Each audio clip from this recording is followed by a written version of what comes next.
अब सर सवाल यह कि अब उद्धव ठाकरे की पोजीशन क्या है और वो क्या चाहते हैं जी? देखिए, मैं एक शेर से ही शुरू करूंगा। निकले थे कहाँ जाने के लिए, पहुंचे हैं कहाँ मालूम नहीं।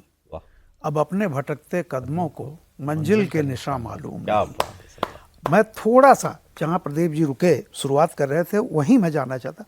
आप यूं समझ लीजिए कि बीजेपी और शिवसेना की महाराष्ट्र में राजनीति क्या रही है। एक अलिखित समझौता था कि महाराष्ट्र शिवसेना के लिए, देश राष्ट्रीय राजनीति में जो कुछ भी है वो बीजेपी के लिए। देखिए, और हकीकत जब तक बाला साहब ठाकरे थे भी ये था कि शिवसेना वहां बीजेपी की तुलना में ज्यादा मजबूत थी।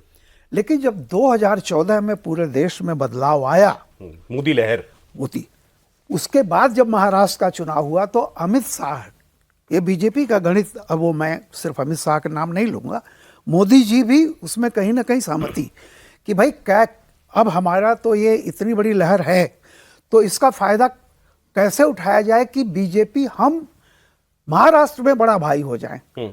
तो उसका एक ही तरीका था कि शिवसेना से झगड़ा कर लो, समझौता मत करो, क्योंकि उसके पहले हमेशा कभी भी बीजेपी महाराष्ट्र में सारी सीटों पर नहीं लड़ सकती थी, चूंकि समझौता होता था और एक मेजर चंक शिवसेना ले जाती थी, छोटा भाई को कम मिलता था। सर आप ये दूसरी कहानी बता रहे हैं। नहीं, मैं आपको बता रहा हूं, सुन लीजिए। स्ट्रेटेजिकली ये 2014 के पहले से भी बीजेपी चाहती थी कि वो कैसे हो कि हम बड़ा भाई हो जाए महाराष्ट्र में, यानी विधानसभा भी हमारे अंडर में रहे और देश भी। तो जब मोदी को इतनी बड़ी सफलता मिली तो ये हुआ कि this is the right time, ये प्रयोग करो, यानी बैसाखी को छोड़ो।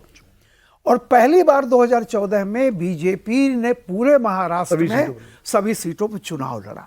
अगर नहीं लड़ते हो, समझौता 14 में हो गया होता तो भी बीजेपी सेकंड हैंड होती। तो 120 सीटें नहीं आती उसकी। तो नहीं हो सकता है। जैसे मैं एक जनरल बात कह रहा हूं कि मूल बात यह है कि वहां से बीजेपी शिवसेना अलग हुई है। बीजेपी शिवसेना जब अलग हुई है तो बीजेपी बड़ा भाई बन गई, देवेंद्र फडणवीस आए, सारी चीजें रहीं। ये बात उद्धव को पची नहीं, उनको लगा कि पिताजी के रहते तक तो हम बड़े भाई थे और देखिए अब ये हुआ। तो ये इसकी जितनी ताकत है वो तो जनता ने दी है ताकत। आप किसी को नंबर 1 पार्टी बना दिया तो मानना पड़ेगा आपको। नहीं, देखिए वो जो गठबंधन सर, एक मिनट, मैं केवल ये कह रहा हूं कि उद्धव के दिल में बीजेपी को लेकर के और पर्टिकुलरली ये अमित शाह और मोदी को लेकर के शुरू से एक नफरत, एक उसका बहुत बड़ा शब्द। बिल्कुल मैं कह रहा हूं नफरत। ऑलमोस्ट आप उस समय का भी बयान देख लीजिए, 2014 के क्या क्या नहीं बयान होते थे, क्या क्या वो चीजें हुई, गाली दी जाती थी, सारी चीजें। और वो अलायंस तोड़ने की जिम्मेदार भाजपा थी उस वक्त। नहीं, मैं ये नहीं कह रहा हूं, मैं कह रहा हूं कि भाजपा को ये था कि हम महाराष्ट्र में कैसे आए, कोई भी पार्टी चाहेगी बड़ा बनना, ग्रो करना था। देखिए, वो इनके साथ रह के ग्रो नहीं कर सकते। एक चीज बता दूं, भाजपा हमेशा संगठन से सत्ता तक पहुंची है, एक पार्टी है।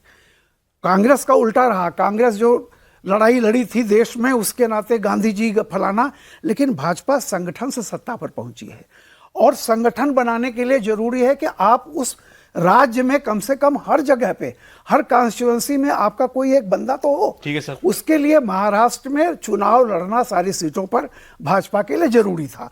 वो करके भाजपा बड़ा भाई बन गई, फिर अलायंस हो गया। अब वो बड़ा भाई बनने के बाद में बीजेपी शिवसेना का गठबंधन हुआ, हो गया था चुनाव के बाद। मैम वो सुन लीजिए, एनसीपी ने सरकार बचाई उनकी, सुन चलने लीजिए, दी। 2014 में जब नतीजे आ रहे थे, मैं खुद एक चैनल पर बैठा हुआ था, जिस चुनाव सभा में मोदी जी ने कहा था naturally corrupt party Sharad Pawar को, याद होगा आपको, एनसीपी के लिए कहा था, वो जैसे ही पता चला कि बीजेपी क्लियर कट बहुमत नहीं पा रही है, उसको जरूरत पड़ेगी, सबसे पहले शरद पवार ने ऑफर दे दिया, पूरी काउंटिंग भी नहीं हुई थी, कि शिवसेना बिना शर्त समर्थन करेगी बीजेपी का। ये कौन से इलेक्शन की बात कर रहे हैं? 2014 के 14 122 सीटें मिली थी। अब आप ये सोचिए कि वो चाहते थे कि बट बाद में एनसीपी आई गए थे वो साथ में उद्धव नहीं, ठाकरे। एनसीपी ने नहीं। बिना शर्त समर्थन का वो कर दिया था।